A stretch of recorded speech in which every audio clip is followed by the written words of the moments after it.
Dr. Elena Vasquez pressed her palms against the observation deck's reinforced titanium glass composite, watching Titan's orange methane clouds swirl beneath the research station. Even through the atmospheric processors working at maximum capacity, she could taste the metallic tang of recycled air. After 37 years on Saturn's largest moon, the artificial atmosphere still felt foreign in her lungs.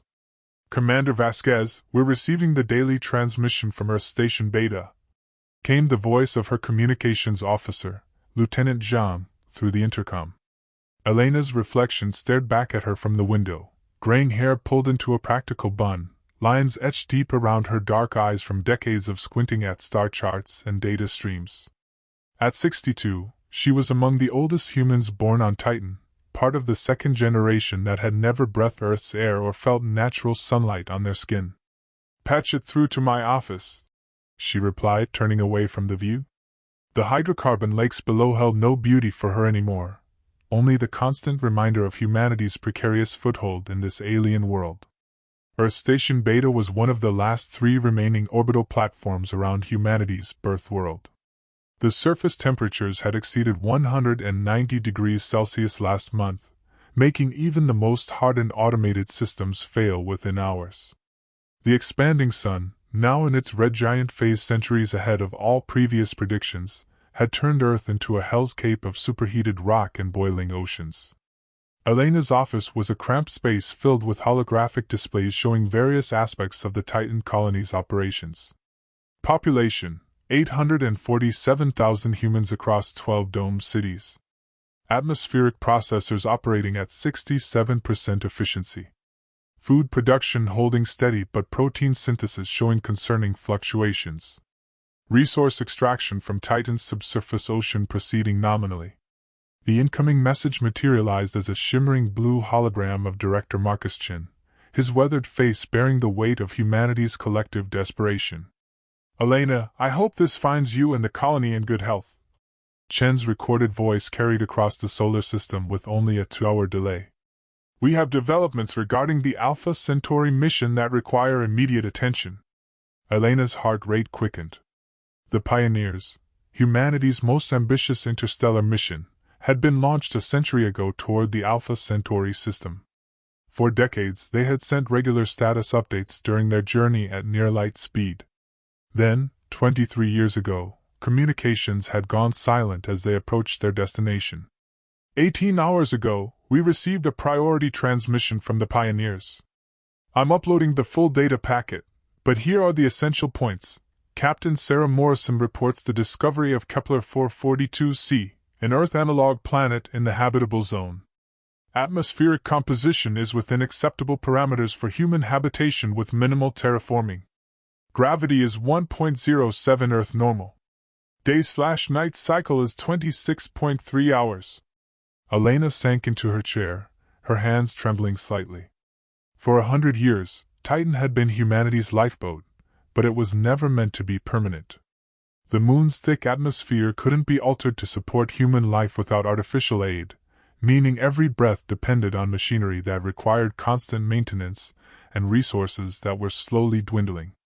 The Pioneers are establishing a preliminary settlement and beginning atmospheric seeding operations, Chen continued.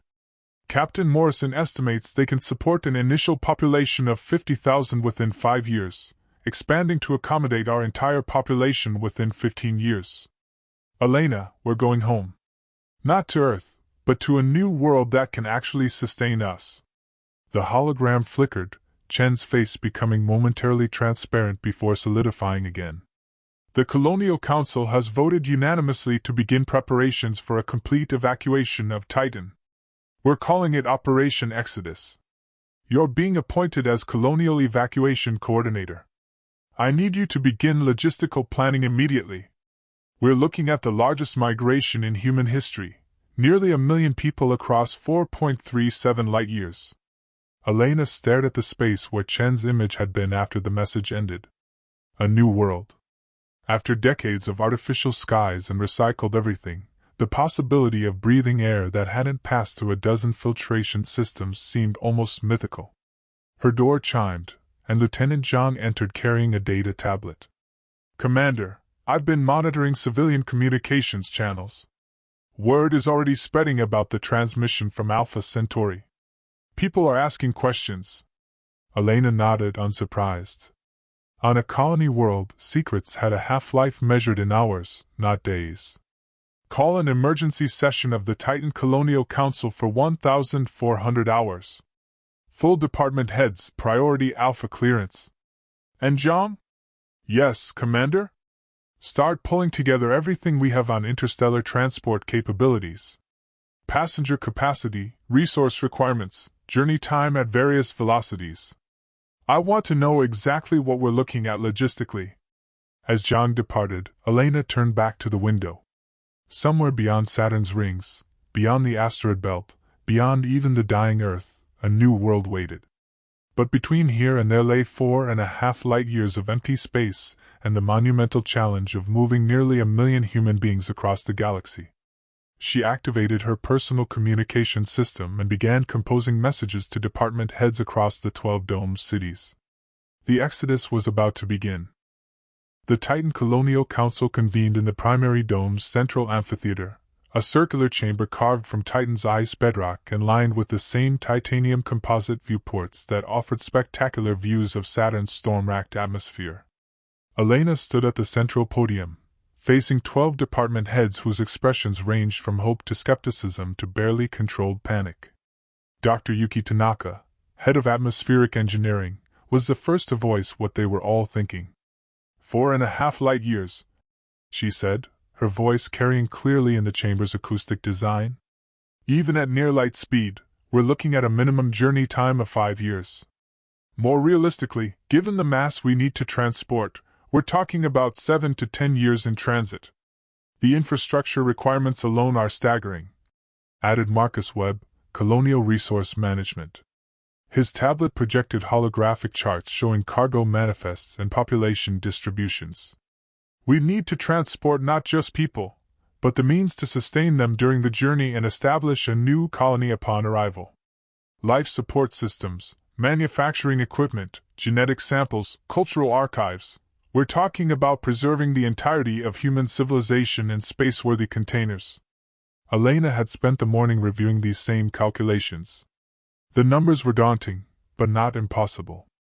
The Pioneer's message included updated specifications for their transport vessels.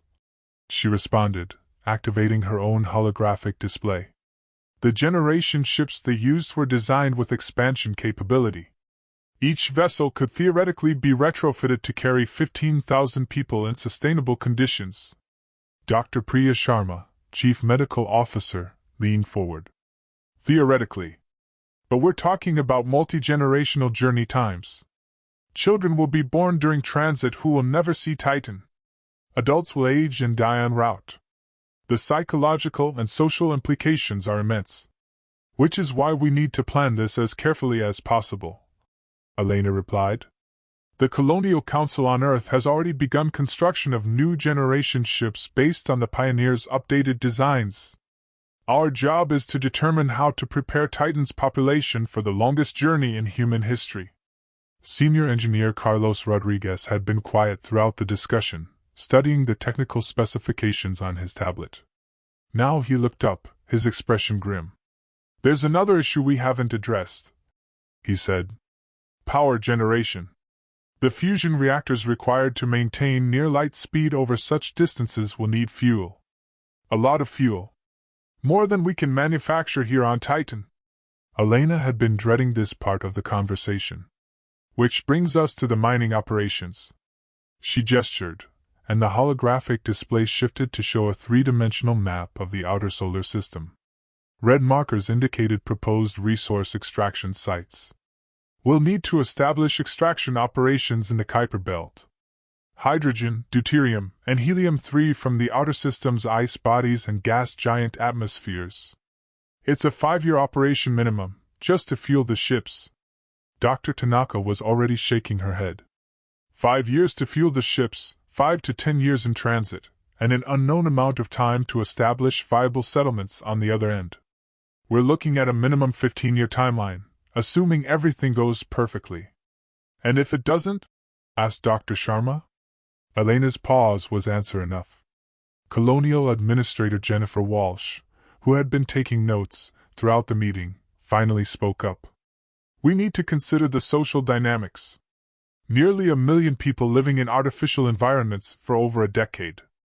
We'll need to maintain cultural continuity, prevent social breakdown, manage resource allocation across multiple ships.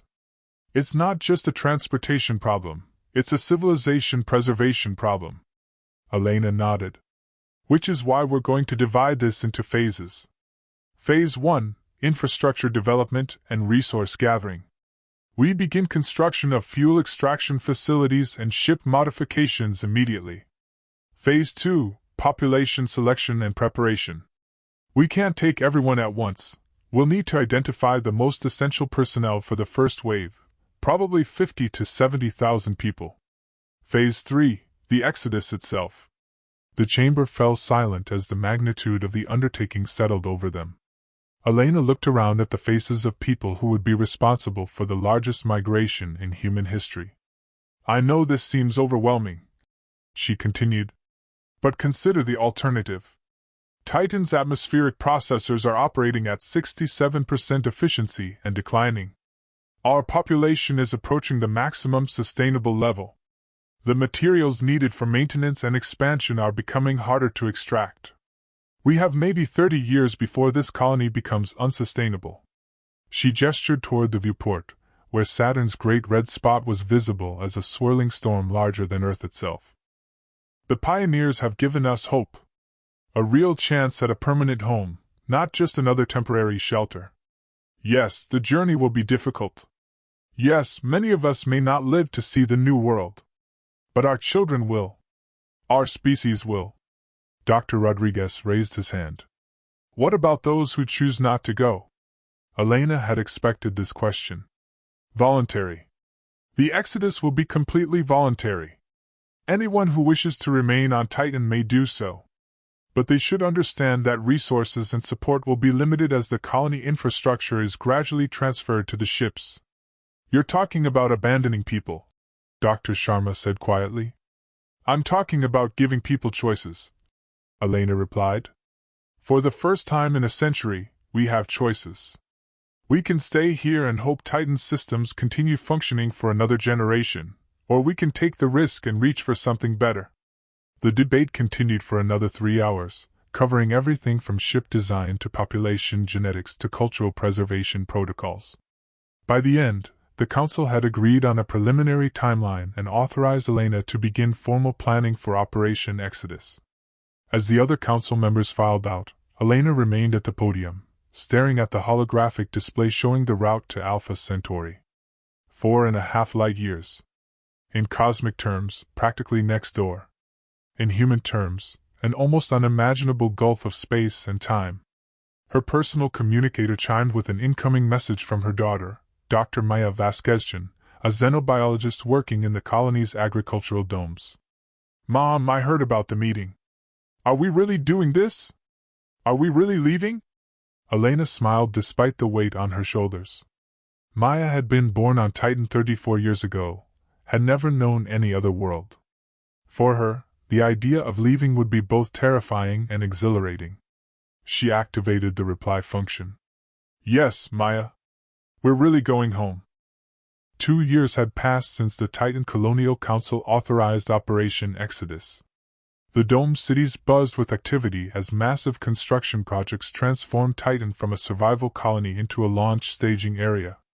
New facilities dotted the landscape, fuel refineries processing hydrogen from Titan's atmosphere, shipyards where the hulks of generation ships took shape, and training centers where volunteers prepared for the longest journey in human history. Elena stood in the observation deck of the newly completed orbital assembly platform, watching as the first Exodus ship neared completion. The TSS Magellan was a kilometer-long behemoth, its hull gleaming silver against the star field. Unlike the sleek research vessels that had brought humanity to Titan, this was a city built for space, rotating habitat rings, massive cargo bays, and fusion engines capable of pushing 15,000 people and their supplies to significant fractions of light speed. She's beautiful, said Captain David Park, the man who would command the Magellan on its journey to Alpha Centauri.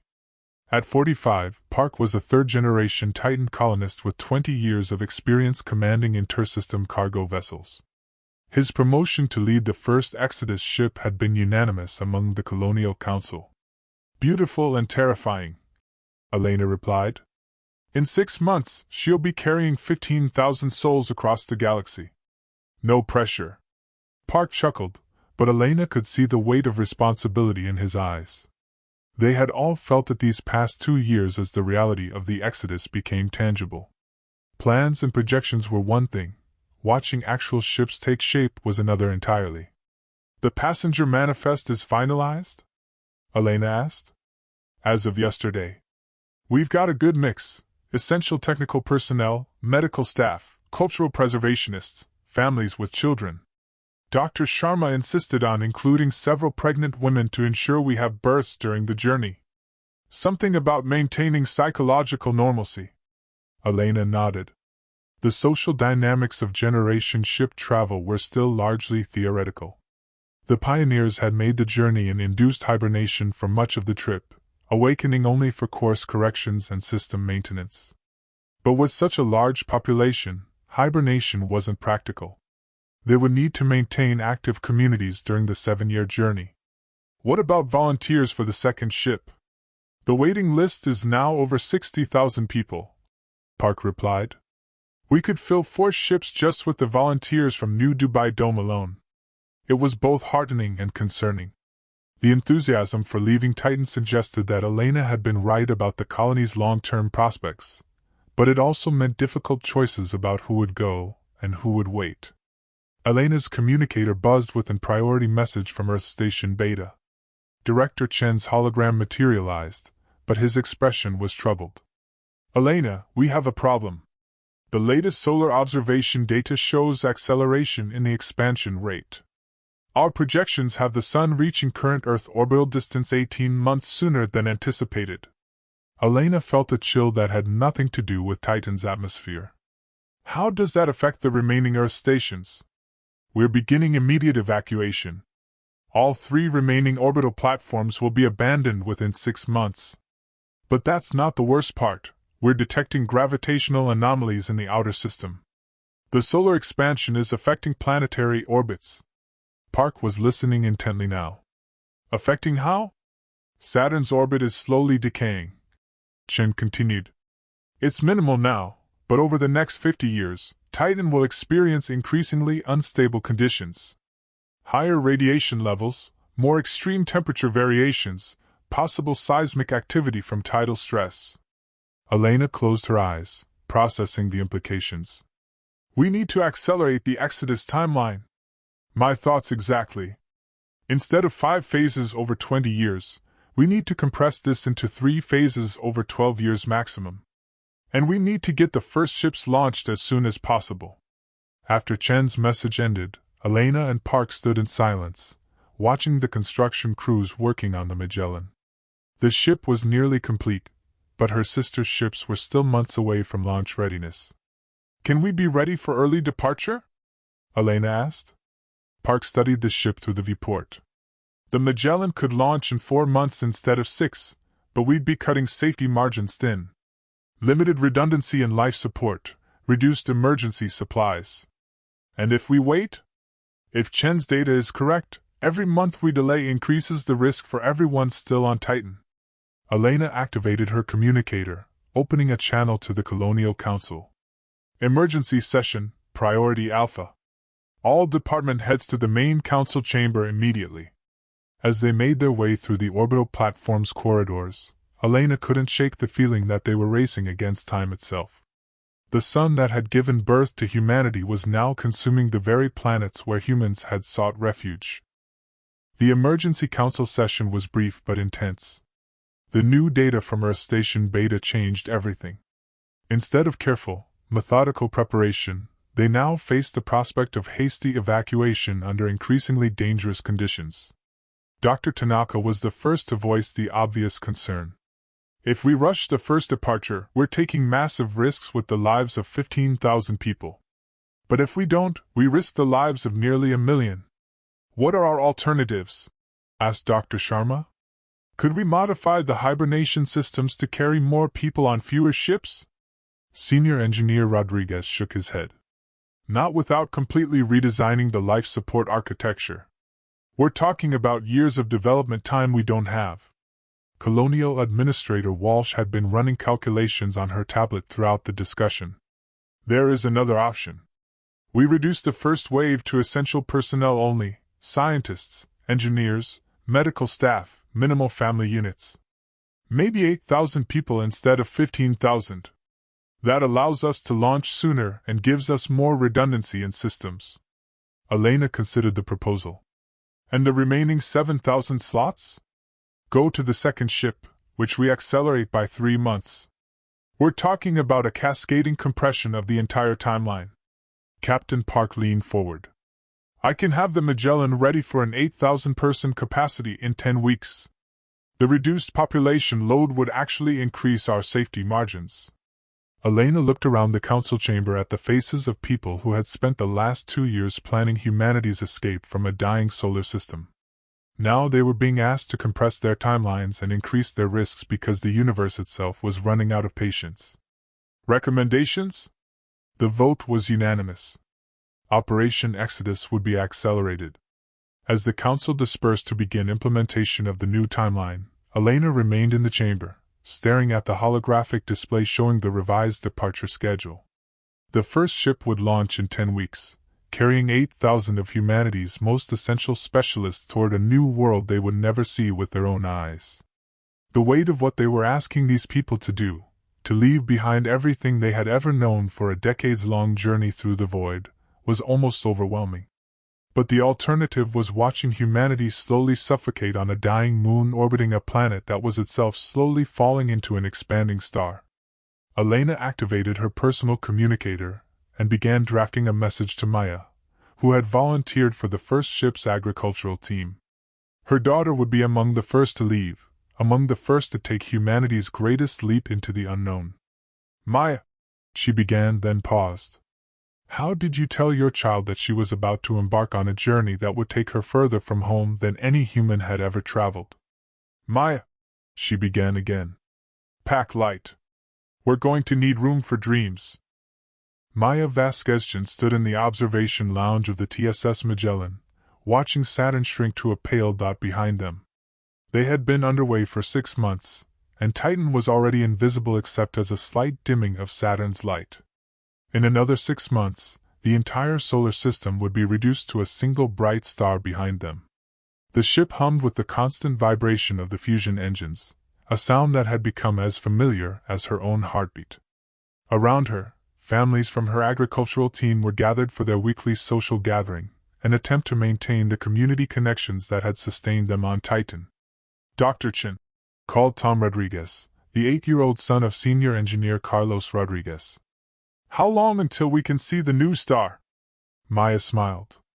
Children adapted to space travel with remarkable resilience, treating the ship as simply another home. For Tom, Alpha Centauri wasn't a distant destination but a bright goal to reach for. Another 5 years before we start seeing the Alpha Centauri system clearly, she replied. But we should be able to detect the star itself in about 2 years. Will it look like our old sun? Maya's throat tightened slightly. The old sun was now a red giant that had consumed Mercury and was slowly expanding toward Venus.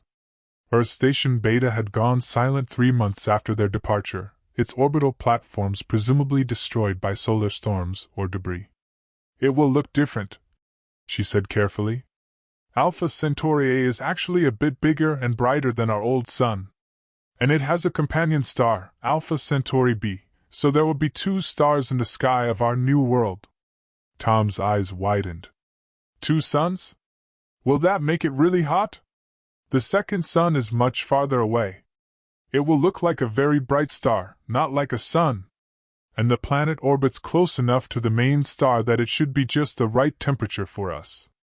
Dr. James Wright, the ship's psychologist, joined their conversation. Maya, could I speak with you for a moment? She excused herself from the children and followed Wright to a quiet corner of the lounge. His expression was concerned, which immediately put her on alert. We're starting to see some concerning behavioral patterns in the adult population, he said quietly. Nothing dangerous yet, but signs of what I'm calling displacement anxiety. People are beginning to fixate on the distance from home. Maya nodded. She had felt it herself, the occasional moments of vertigo, when she truly considered how far they were from anything familiar. 8,000 people in a metal cylinder, hurtling through the void at 30% of light speed, with years still ahead of them. What kind of behaviors? Obsessive calculation of distances, repeated viewing of recordings from Titan, reluctance to participate in forward-planning activities. Some people are starting to refer to the journey as exile rather than migration. Recommendations? Wright gestured toward the children, who were now engaged in a game that involved imagining what their new world would look like. We need to refocus on the destination rather than the departure. More planning sessions for the colony, more detailed briefings about what we know of the new world. Help people visualize their future rather than mourn their past. Maya considered this. What about increasing communication with the pioneers? We've been receiving their status updates, but it's all technical data. What if we asked for more personal accounts? Stories about what it's like on the new world. That's exactly what I was thinking. Captain Park has been hesitant to request non-essential communications, but this might qualify as essential for psychological maintenance. Their conversation was interrupted by an announcement from the ship's communication center. All department heads to the bridge. Priority consultation requested. Maya and Wright exchanged glances before making their way through the ship's corridors to the central command deck. The Magellan's Bridge was designed more like a research center than a traditional ship's command center, with holographic displays and consultation areas for the various department heads. Captain Park was standing before the main display, which showed a three-dimensional map of their current position relative to both the Sol system and Alpha Centauri. Commander Sarah Liu, the ship's navigation officer, was pointing to a series of calculations. We've just received an updated signal from the pioneers, Park explained as the department heads assembled. Captain Morrison's team has completed their preliminary atmospheric analysis of the target planet. The display shifted to show a blue-green world orbiting a bright yellow star. Maya felt her breath catch. It looked remarkably like Earth, or at least like the historical images of Earth they had studied. The good news is that the atmosphere is not only breathable, but actually has a higher oxygen content than Earth's historical norm. Park continued. 23% oxygen versus Earth's 21%. The gravity is slightly higher than Earth's standard, but well within human tolerance. And the bad news? Asked Dr. Elizabeth Santos, the ship's chief medical officer. The planet has complex weather patterns that could make landing challenging. The higher oxygen content supports more violent storms, and there are seasonal wind patterns that reach speeds up to 300 kilometers per hour. Commander Liu highlighted specific regions on the planet's surface. The pioneers have established their initial settlement in what they're calling the Temperate Valley, a region protected by mountain ranges that experiences milder weather. But it's a relatively small area, maybe 50,000 square kilometers of truly habitable land. Maya studied the topographical data. What about expansion possibilities? That's the question. The pioneers are still surveying, but initial estimates suggest the planet could support maybe 500,000 people in the most favorable regions. For our full population of nearly 1 million, we'd need to either develop new technologies for surviving in the storm zones or identify additional habitable areas. The implications hit Maya immediately. They were racing toward a world that might not be able to accommodate all of humanity's refugees. Dr. Wright voiced what they were all thinking. We need to inform the population about these limitations. Do we? Asked Park. We're 6.5 years away from arrival. The pioneers will have years to explore and expand their surveys. The situation could change dramatically. But people deserve to know what they're heading toward, Maya insisted. And if we need to begin planning for a smaller initial settlement, we should start now. Park nodded slowly. Agreed. But we frame it as preliminary data subject to change. We don't want to create panic or despair. As the meeting disbanded, Maya found herself lingering on the bridge, staring at the image of their destination. It was beautiful, but also alien.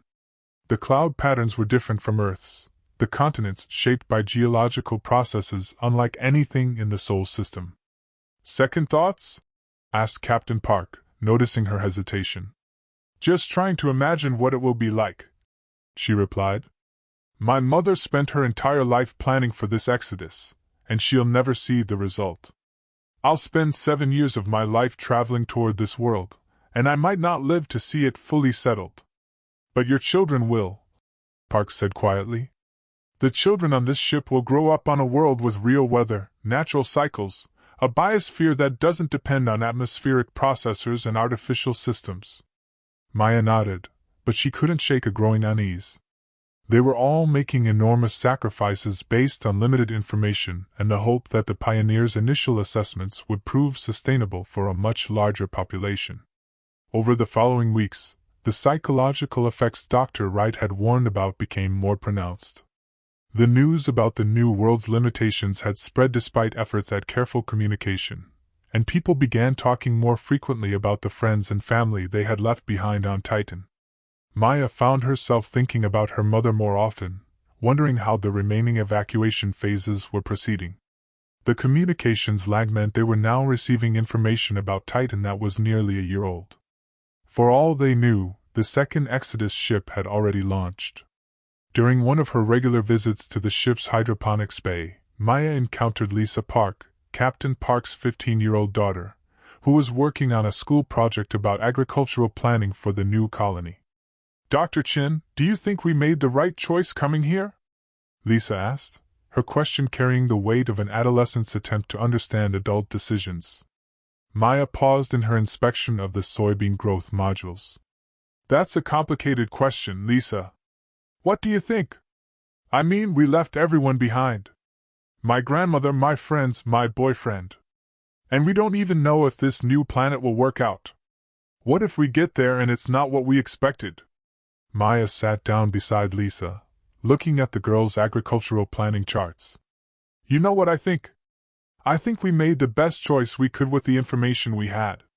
And even if the new world isn't perfect, we're carrying something precious with us. What's that? Hope. And the knowledge and skills to build a better future. Your project here, planning sustainable agriculture for a new world, that's exactly the kind of thinking that will make our new home successful." Lisa smiled tentatively. "I just miss my grandmother. She taught me how to grow real vegetables in Titan's soil supplements. Then when we establish our settlement, you can grow a garden in her honor. A grandmother's garden on a new world, under the light of a new star." As Maya continued her work in hydroponics, she reflected on her conversation with Lisa. The psychological challenges of the journey were real, but so was the resilience of the human spirit. They were carrying more than just people and supplies to Alpha Centauri. They were carrying humanity's accumulated knowledge, culture, and dreams. The ship's intercom crackled to life with an announcement from the communications center.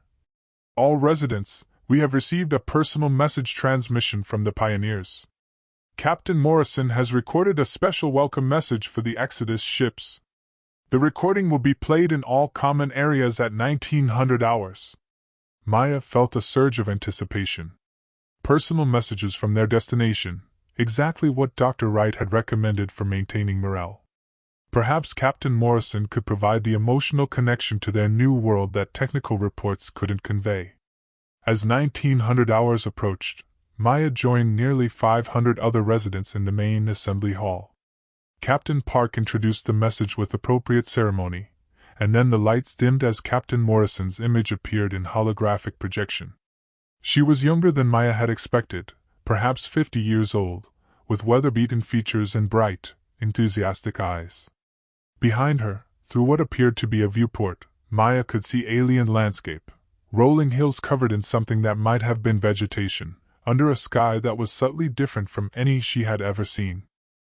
"Greetings, fellow travelers," Morrison began, her voice carrying clearly through the hall. "I'm Captain Sarah Morrison of the Pioneers Expedition, and I'm speaking to you from the surface of Kepler 442c, which we've begun calling New Eden. Maya felt a thrill run through the assembled crowd. A human being, standing on the surface of a world orbiting another star, addressing them directly. I know your journey has been long and challenging, and I want you to know that your destination is worth every sacrifice you've made. This world is beautiful beyond anything we imagined. The air is clean and rich, the water is pure, and the landscape offers everything we need to build a thriving human settlement. Morrison gestured toward the view behind her. The temperate valley where we've established our base is green and fertile. We've already begun growing earth crops in the native soil, and the results are remarkable. But more than that, this world has its own beauty. The sunsets here last for nearly an hour due to atmospheric conditions. At night, you can see Alpha Centauri B as a brilliant orange star, and the southern sky is filled with constellations no human has ever seen. Maya felt tears forming in her eyes as Morrison continued describing their new home. This was what they needed, not technical specifications, but the emotional reality of what they were traveling toward. We're preparing for your arrival with great excitement, Morrison concluded. We're expanding our settlements, surveying new regions, and laying the groundwork for the cities you'll build. This isn't just a new home, it's a new beginning for humanity. We'll be here to welcome you when you arrive. As Morrison's image faded, the assembly hall erupted in applause and cheering. Maya looked around at faces that had been marked by uncertainty and homesickness just hours before, now lit with renewed hope and enthusiasm. Perhaps Dr. Wright had been right. Sometimes people needed to see their destination not as an abstract concept but as a real place where real people were building real lives. Maya's communicator buzzed with a message from her mother, transmitted nearly a year ago but just reaching them. Maya, I hope this finds you well and your journey peaceful. The second ship launched 3 months ago with another 8,000 people. We're on schedule for the third launch next year. I'm proud of you for taking this leap into the unknown. See you among the stars. Maya smiled, looking around at the excited faces of her fellow travelers. They were no longer refugees fleeing a dying world, they were pioneers traveling toward a new one. The journey would continue for more than 6 years, but for the first time since leaving Titan, Maya felt certain they were traveling toward home rather than away from it. The view from the Magellan's observation deck was unlike anything in human experience. Alpha Centauri A dominated the view, larger and brighter than Sol had ever appeared from Earth, casting everything in a warm golden light. To the left, Alpha Centauri B hung like a brilliant orange jewel, close enough to show a visible disk. And directly ahead, growing larger each day, was New Eden. Maya pressed her face to the viewport, studying the planet they had traveled 7 years to reach. Cloud patterns swirled across blue oceans and brown-green continents, while a small moon cast its shadow across what appeared to be vast mountain ranges.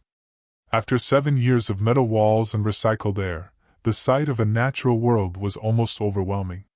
Final approach briefing in the main assembly hall, announced Captain Park over the ship's communication system. All residents please report for landing preparation. Maya made her way through corridors filled with excited chatter.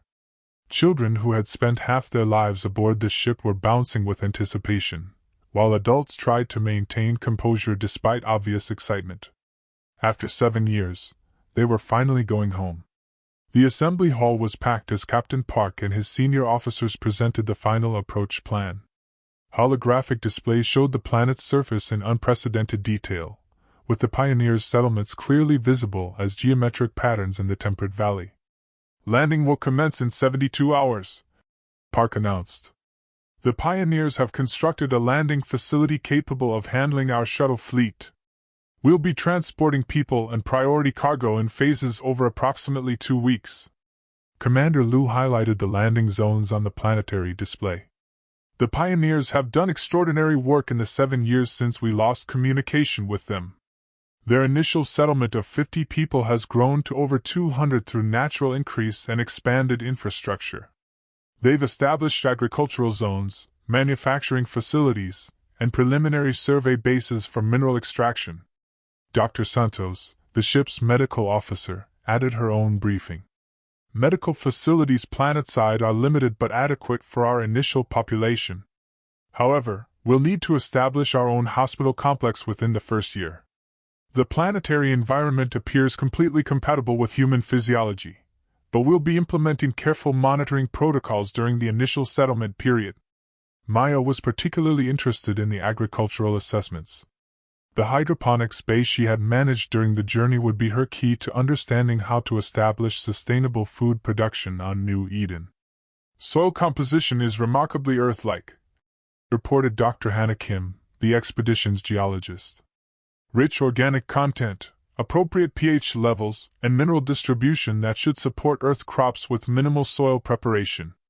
The pioneers report successful cultivation of soybeans, wheat, rice, and various vegetables. The questions from the audience came rapidly. How stable was the weather? What about native life forms? Were there any threats the pioneers had encountered? The pioneers report no hostile native life, Commander Liu responded. The planet appears to have a complex ecosystem, but nothing comparable to Earth's large predators. Weather patterns are more extreme than Earth's historical norms, but entirely manageable with appropriate preparation. As the briefing concluded, Maya found herself both excited and nervous. After 7 years of anticipation, they were about to discover whether their new world would live up to their hopes. Over the next 3 days, the ship buzzed with preparation activity. Personal belongings were packed into landing pods, essential equipment was prioritized for early transport, and families made final preparations for the transition from ship to planet. Maya was assigned to the 3rd landing group, scheduled to descend on the 4th day of operations. She spent her time reviewing agricultural plans and studying the botanical samples the pioneers had transmitted during their communications. The first shuttle launches were visible from the observation decks, bright flares of light descending toward the planet's surface. Each successful landing was announced ship-wide, building anticipation for those still waiting their turn. When Maya's shuttle group was finally called, she felt a mixture of excitement and nostalgic sadness. The Magellan had been home for 7 years, and leaving it felt like another goodbye. The shuttle bay was crowded with 30 passengers and their essential belongings. Through the small viewports, Maya could see New Eden growing larger as they descended through the atmosphere. The entry was smoother than she had expected, with only minimal turbulence as they passed through cloud layers. And then, suddenly, they were flying over an alien landscape. Maya pressed her face to the viewport, drinking in the sight of natural terrain. Rolling hills covered in something that looked like purple-tinged grass, forests of trees with silver bark and deep green foliage, and rivers that wound through valleys carved by geological processes unlike anything in the Sol system. "There," called Dr. Rodriguez, pointing toward a cluster of structures ahead. "Pioneer Base." The settlement was larger than Maya had expected. Instead of the temporary shelters she had envisioned, she saw permanent buildings constructed from local materials, organized into a grid pattern with roads and what appeared to be agricultural fields. Gardens and greenhouses dotted the landscape around the main settlement. The shuttle touched down on a paved landing pad with a gentle bump, and Maya felt real gravity for the first time in 7 years. It was slightly heavier than Earth normal, as predicted, but not uncomfortably so. The shuttle doors opened, and Maya stepped onto the surface of another world. The first thing that hit her was the smell, air that had never been recycled, carrying scents of vegetation and soil and weather. The second was the sky, a brilliant blue-green color with clouds that moved in patterns created by an alien wind system. And the light, golden and warm, cast by a star that was not Sol. "Welcome to New Eden," said a voice behind her. Maya turned to see a woman in her 50s approaching, wearing clothes that appeared to be made from local materials. "I'm Dr. Elena Morrison, Colony Administrator. You must be Dr. Vasquezjan." Maya nodded, momentarily speechless. After 7 years of anticipation, she was finally standing on the world that would be humanity's new home. "Your mother would be proud," Morrison continued.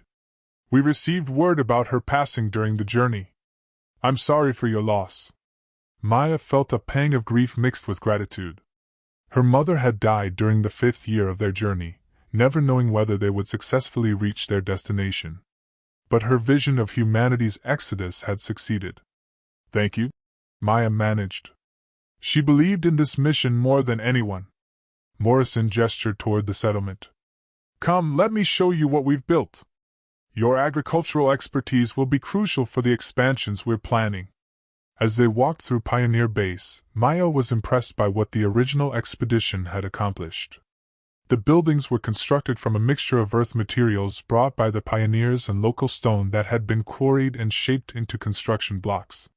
Solar collectors provided power, while wind generators took advantage of New Eden's stronger atmospheric currents. Population? Maya asked. 237, with 12 children born here over the past 7 years. The birth rate has been higher than expected. Something about the planetary environment seems to enhance fertility. They paused beside a large greenhouse where earth vegetables grew in rows under transparent aluminum panels. Crop yields are 20 to 30% higher than Earth normal, Morrison explained. The soil is rich, the atmospheric carbon dioxide levels are optimal for plant growth, and we have a longer growing season due to the orbital characteristics. Maya examined the plants through the greenhouse walls. Everything looked healthy and vibrant, growing in soil that had never known human cultivation until 7 years ago. What about expansion plans? She asked. Morrison led her to an overlook that provided a view of the entire temperate valley. With your ship's population, we'll have over 8,000 people within 2 weeks.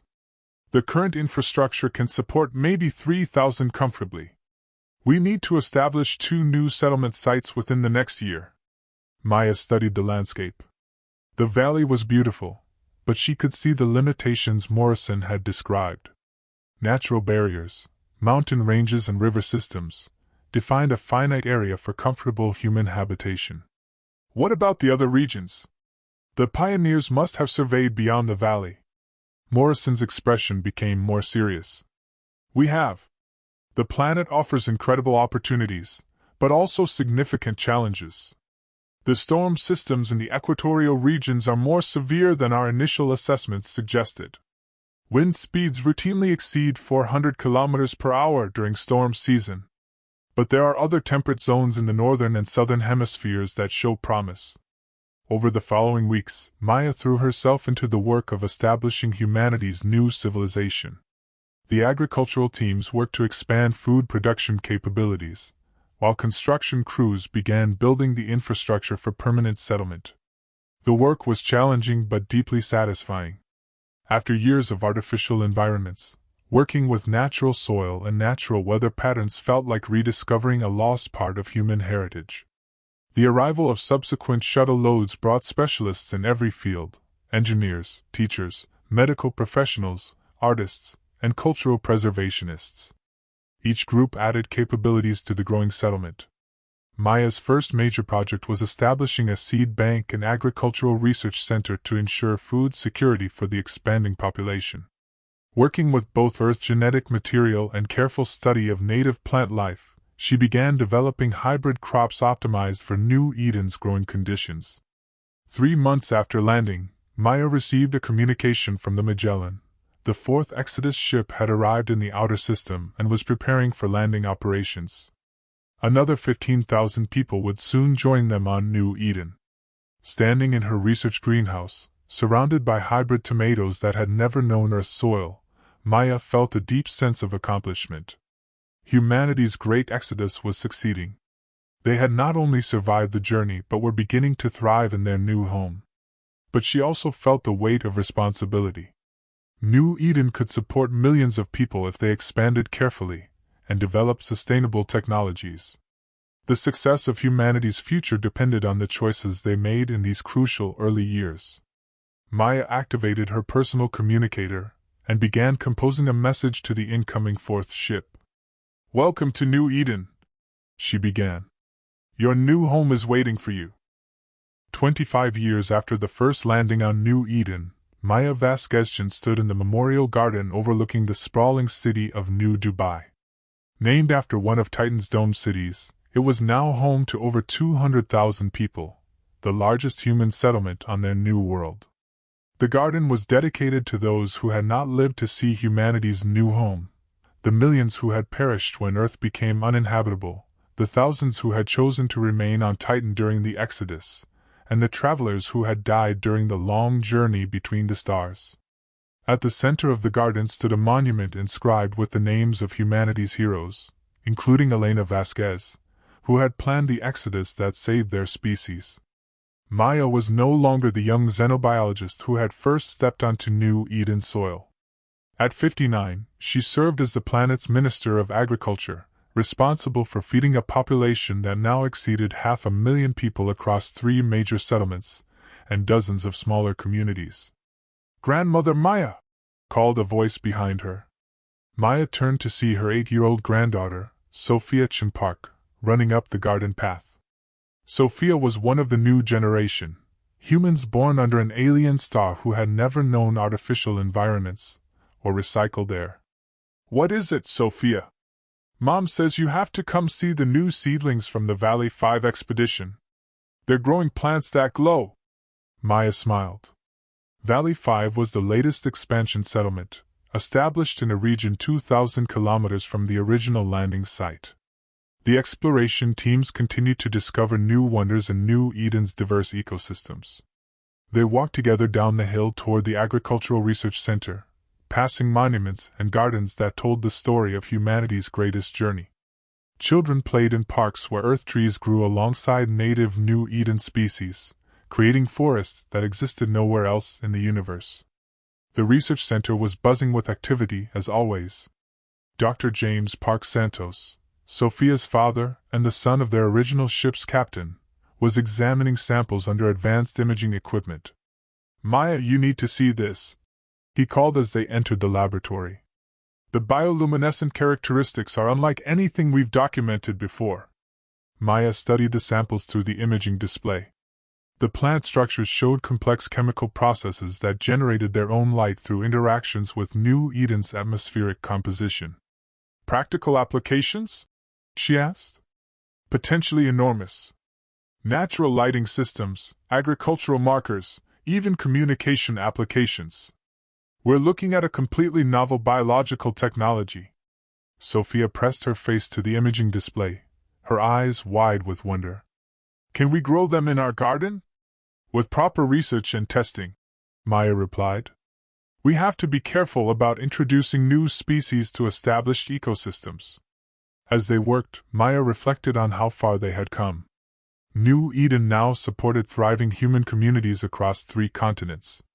The original Temperate Valley remained the center of government and research, but New Mumbai in the southern hemisphere had become a major industrial center, while New Lagos on the eastern continent specialized in mining and advanced manufacturing. The planet's original challenges, severe weather systems and limited habitable areas, had been addressed through a combination of advanced technology and careful environmental management. Storm prediction systems allowed settlements to prepare for severe weather, while atmospheric modification techniques were gradually expanding the habitable zones. Most importantly, humanity had learned to work with New Eden's ecosystem rather than against it. Instead of terraforming the planet to match Earth conditions, they had adapted their communities to complement the existing environment. Maya's communicator buzzed with an incoming message from the Orbital Communications Array. The transmission was from the Titan Evacuation Authority, now relocated to the Jupiter system after Titan became uninhabitable 15 years earlier. "Dr. Chin, this is Administrator Wells from the Europa Station. We have significant news regarding the final evacuation phases."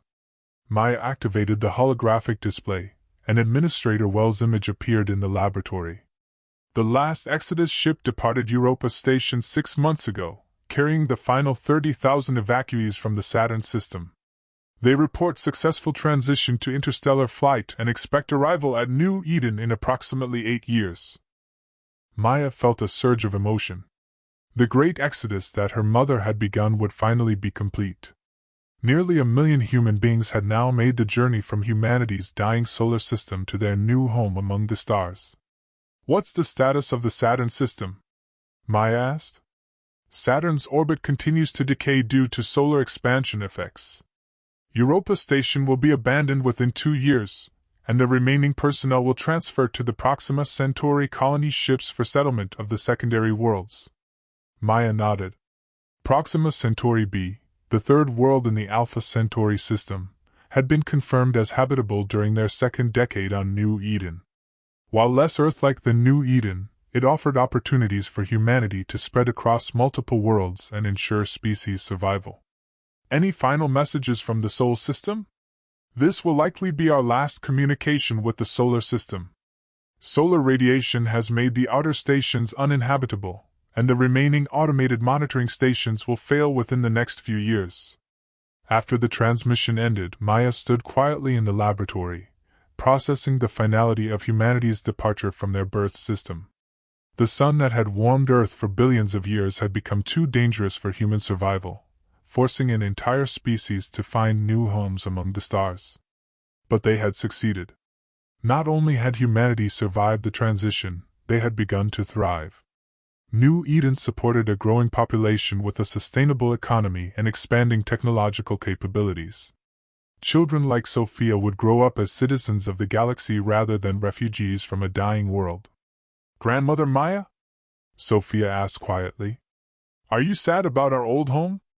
Maya knelt down to Sophia's level, looking into eyes that had never seen Saturn's rings or Titan's orange skies.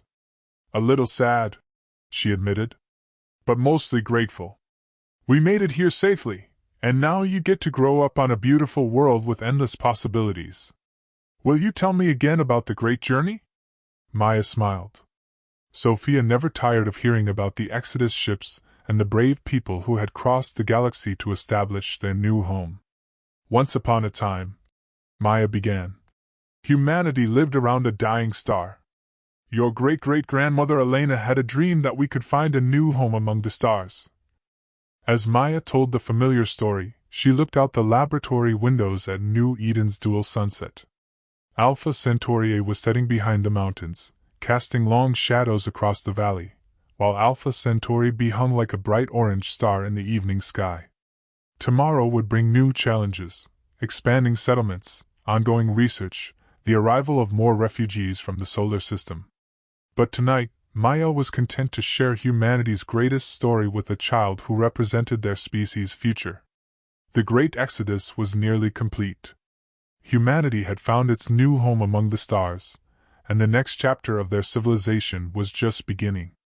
In the distance, Maya could see lights beginning to glow in the city of New Dubai, some electric, some bioluminescent from New Eden's native plants that had been integrated into the urban landscape. It was a beautiful fusion of human technology and alien biology, a symbol of how humanity was learning to build their future in harmony with their new world. Sophia fell asleep in Maya's arms as the story concluded, dreaming perhaps of starships and distant worlds, of the grandmother she had never met who had planned humanity's greatest journey. Maya carried her granddaughter through the twilight streets of New Dubai, passing monuments to humanity's past and gardens that would feed humanity's future. The air was clean and rich, filled with the scents of both Earth flowers and New Eden's native blossoms. Above them, the stars of the Alpha Centauri system shone bright in the alien sky, no longer destinations but home. Humanity's long migration was over. Their new life among the stars had begun.